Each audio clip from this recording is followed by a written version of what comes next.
First, though, let's go live to Lancashire at the River Wyre. Oliver Whitfield-Miočić is our TalkTV reporter live at the scene. Oliver, very good morning to you. Good afternoon, I should say. Good afternoon, Mike. Thank you very much indeed for joining us. I know you've had a very busy morning already.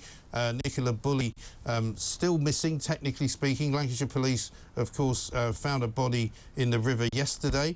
Is there any clue, Oliver, as to the timing of how soon they might be able to identify it?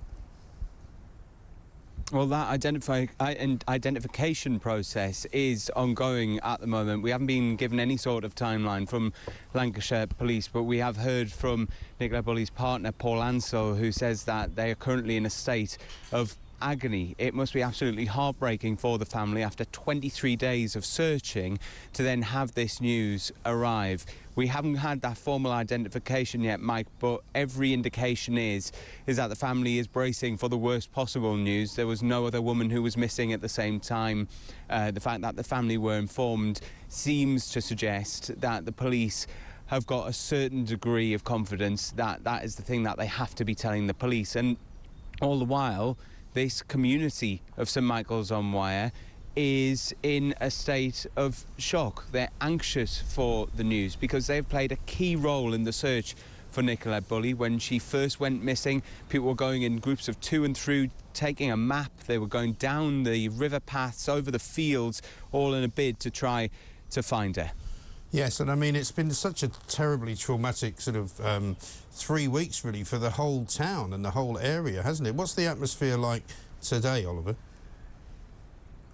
Well, people are trying to continue as much as possible as normal. Earlier on, during the school run, I was speaking to some families, and the families were saying, you know, we've tried to keep the constant news coverage away from our children, turning off the television, turning off the radio. But they said children aren't stupid. They can see that Nicola is missing just by walking along the paths in the village. They can see the missing persons posters that have been put up, and so naturally they ask questions.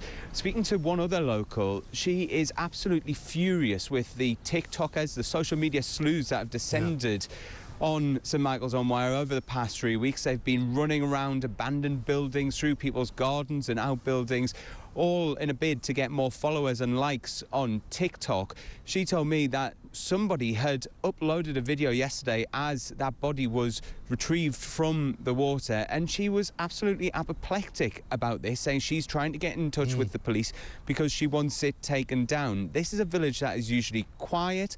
It's usually very nice. Usually there's fishermen out here on the River Wyre. And at the moment, it feels, at least this is what the locals are saying, is they're sort of having to confine themselves because every time they step outside, there's somebody else with a camera phone accusing them of having some part to play in this, which is all completely wrong.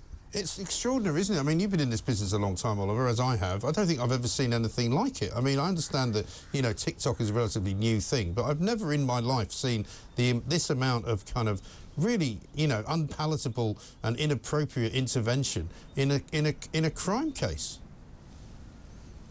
Yeah, and I think there's also got to be a big question put to the social media companies. The way that the social media companies work is by an algorithm. The algorithm will then decide which things you will see on your feed. And I know a lot of people have said they've either clicked on #NicolaBulley or somehow stumbled across one of those videos, and then for the next 4 or 5 days, all of the videos that they've been suggested by the likes of TikTok as well as other social media houses have been about Nicola Bulley, and creating this sort of snowball effect where people know how popular the hashtag is, they then create more videos, and it just gets bigger and bigger and bigger. And that's certainly one of the questions that Lancashire Police is going to be having to ask of itself, is this something that is going to be the new normal? How can we deal with this in the future? Because they've had to divert so much time, not only in putting in a dispersal order on one of the evenings that went on almost to the weekend.